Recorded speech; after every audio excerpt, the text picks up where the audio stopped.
kehidupan after idol tuh nggak mudah. Ternyata lebih berat ternyata. Lebih banyak hujatan-hujatan, lebih banyak tuntutan-tuntutan. Oh my goodness. Dan pada saat itu ada satu kejadian di mana semua orang nyalahin aku. Semua orang mau hujat aku. Aku yang awalnya tidak memiliki masalah mental apapun, jadi hancur sehancur-hancurnya. Aku sampai pergi ke psikiater waktu itu. Oh man. Kurang lebih 3 kali aku mengakhiri hidup aku gara-gara itu. Hai, ini gua Daniel, tetangga kamu. Di sini gua akan ngobrol dengan tetangga gua tentang perjalanan hidup mereka dari kacamata spiritual di saat mereka mengalami situasi tidak pasti dan kekhawatiran, sampai bisa kembali bangkit menjadi orang yang lebih kuat dari sebelumnya. It's gonna be very exclusive and inspiring. Masih ngobrol sama Anggi Marito di Daniel Tetangga Kamu. Guys, please listen to our podcast. Karena cerita-cerita tetangga di sini mungkin aja sedang kalian butuhkan. Dan kalian butuh dengarkan untuk menyelesaikan masalah yang sedang kalian hadapi. Dengan mendengarkan hal-hal yang baik, ya, feel good and feel God, otomatis pikiran kalian juga akan tercerahkan dan tertransformasi untuk menjadi lebih baik lagi dan lebih berpegang sama Tuhan. Makanya kita sendiri juga udah available di seluruh platform podcast. Search aja Daniel Tetangga Kamu. Alright, kita balik lagi ke Anggi.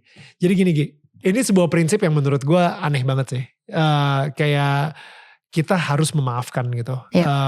Menurut gue, dan by the way ya, gue gak tahu nih cerita kalian apa, dan gue gak pengen menghakimi juga kalau misalnya lu masih belum bisa memaafkan. Kalau misalnya gue denger cerita lu, ada kemungkinan yang sangat besar gue akan berpihak sama lu, dan gue akan, udah jangan maafin, udah forget it gitu. Dia gak layak untuk mendapatkan maaf. Tapi Tuhan itu maha penyayang, pengasih dan penyayang. Tuhan itu benar-benar cinta banget sama kita semua di sini, dan dia kayaknya sedih banget kalau misalnya ada satu tumor di hati kita yang membuat kita itu nggak jadi manusia yang full seutuhnya gitu. Makanya kayak Tuhan selalu pengajarannya di agama manapun itu untuk memaafkan kayak gitu. Tapi emang gak gampang, apalagi maksudnya di sekeliling gue pun juga banyak cerita-cerita yang menurut gue gila sih. Orang kok bisa sampai sejahat itu ya sama orang gitu ya.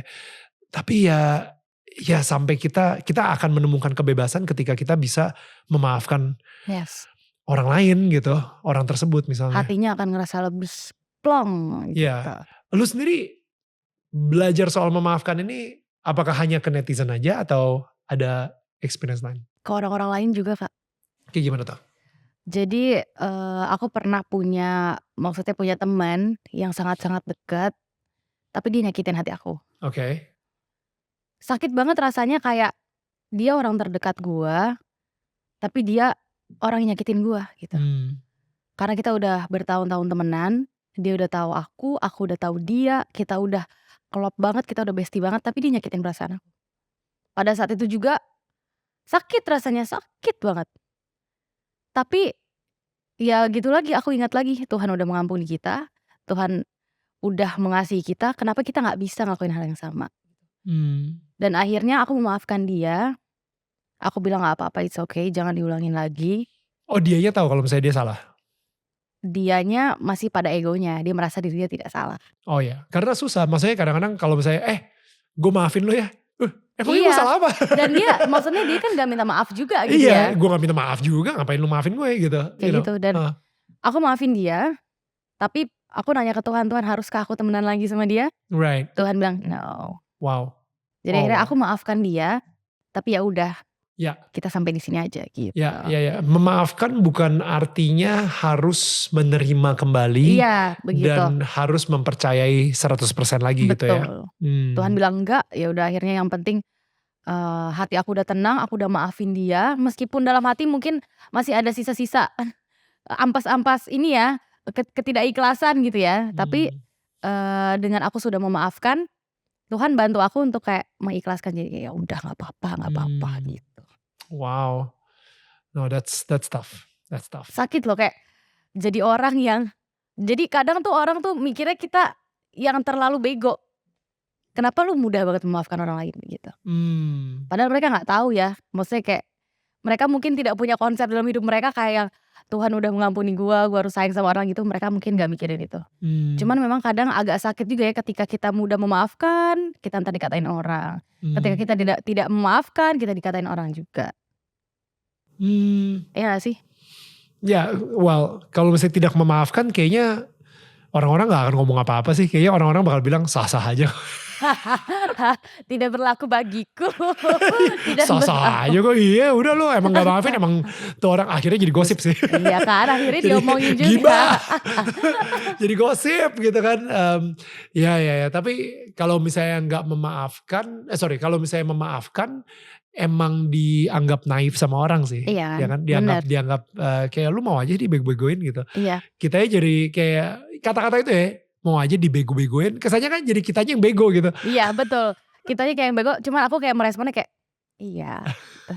Iya, iyain aja yang penting hatinya udah tenang, udah memaafkan, gak ada beban lagi. That's it. Ya, exactly. Oh ya ada satu lagi nih Kak, ini mungkin jadi pengalaman memaafkan aku yang tidak pernah bisa aku lupakan. Oke.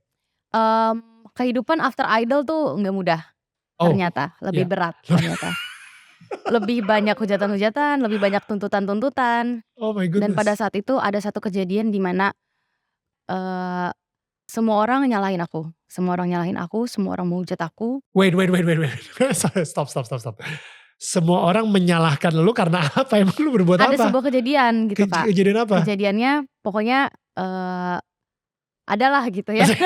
Lu ngerebut cowok orang gitu bukan misalnya? Bukan ngerebut cowok orang, cuman berhubungan dengan orang yang salah gitu. Oh, oke. Dan banyak yang kayak, lu kan anak Tuhan, wah gitu lah kan. Iya. Dan disitulah mulai merasa tertekan sampai pada saat itu aku yang awalnya tidak memiliki masalah mental apapun, jadi hancur sehancur-hancurnya. Boleh dideskripsi gak? Maksudnya kayak sehancur-hancurnya itu seperti apa gitu? Aku sampai pergi ke psikiater waktu itu. Karena Oh man. kurang lebih 3 kali aku mengakhiri hidup aku. Gara-gara itu. Wait, mencoba mengakhiri hidup atau like nyoba mengakhiri hidup. As in udah melakukan. Nyoba. Oh no. Udah nyoba. Karena orang-orang itu. Tapi gak tahu kenapa kayaknya Tuhan masih sayang sama aku. Ada aja kejadian-kejadian yang bikin aku gagal dalam hidup itu. Oh no. Sorry. Sampai 3 kali. 3 kali. Aku udah capek banget, mesti kayak mereka gak tahu gua, mereka gak tahu kehidupan gua, mereka gak tahu apapun tentang gua, tapi bisa ya mereka ngomong kayak gitu. Rasanya udah capek dan aku gak berani ngomong ke siapapun waktu itu. Sampai pada akhirnya yang paling pecah itu udah 3 kali aku pengen mengakhiri hidup. Yang terakhir aku udah berharap kalau aku pengen end aja, udah cukup gitu. Tapi gak tahu dari mana mungkin Tuhan ngejamah hati temen aku, tiba-tiba temen aku udah so close nih mau end. Telepon aku bunyi. Ternyata sahabat aku yang nelfon dan dia nanya, "Gi, are you okay?" Aku langsung nangis banget di situ. Dan dia bilang, aku ceritain. Namanya Jess by the way. Jess, gua hampir end loh. Lu telepon gua, lu udah ngegagalin rencana gua. Dia langsung bilang ke aku kayak gini, Kak. Tadi gak tahu kenapa kayaknya Tuhan ngomong sama aku buat nelfon kamu. Dan di situ aku langsung nangis banget. Aku minta maaf sama Tuhan. Tuhan udah ngasih aku hidup, udah ngasih aku berkat. Tapi dengan seenaknya aku pengen buang itu semua. Ya. Dengan cara mengakhiri hidup. Ya. Dan dari situ mulailah orang-orang ini kan mereka gak tahu ya. Mereka dengan seenaknya ngomong sembarangan, hal-hal jelek-jelekin kita. Mereka gak tahu kita tuh sampai segitunya gitu. Ya. Dan pada saat itu sebenarnya gak ikhlas untuk memaafkan mereka, kayak ngapain gue udah hancur, lu bikin gue hancur kayak gini. Lu bikin gue pengen ngakhirin hidup gue gitu. Gak ikhlas rasanya, pengen maafin mereka, Kak. Cuman ya itu dia, kalau gak aku maafin, hidup aku gak akan tenang dan aku akan berada dalam situasi toksik kayak gitu tadi. Dan akhirnya dengan berat hati sebenarnya dan dengan ketidakikhlasan aku mencoba untuk memaafkan mereka. Pastinya dengan bantuan Tuhan. Aku bilang ke Tuhan, "Tuhan tolong kasih aku hati yang lapang, kasih aku keikhlasan, kasih aku Engkau mudahkan aku lah untuk memaafkan mereka. Kasih aku hati yang siap." Ya. Dan akhirnya sampai sekarang aku berdamai dengan situasi itu gitu. Aku bisa memaafkan mereka. Padahal itu situasi yang berat loh. 3 kali pengen mengakhiri hidup gara-gara hal itu. Iya, dan itu kayak maksudnya hal yang mungkin gak kepikiran ya Kak. Dan memang Tuhan itu baik banget. Kenapa tiba-tiba tuh Tuhan bisa bilang ke Jess suruh telepon Anggi. Karena dia sama sekali gak ada, maksudnya gak ada tujuan apapun sebenarnya untuk nelfon aku gitu. Cuma nanya, "Are you okay?" Gila. Wow. Dan itu benar-benar aku ngerasain, ya ampun Tuhan ternyata masih sayang sama aku kayak gitu. Ya. Dan setelah aku berusaha memaafkan mereka-mereka itu, hidup aku lebih sukacita aja rasanya Kak. Ketika aku memaafkan mereka ya. Nggak ada hal-hal toksik yang datang dalam kehidupanku. Pikiran aku jadi tenang, hati aku jadi damai, jadi sukacita. Better daripada aku nggak maafin mereka. Kayak gitu. You know, gue nggak bisa bayangin sih kalau misalnya si Jess saat itu nggak nelfon lo. Yes. Mungkin nggak ada Anggi sekarang. Iya.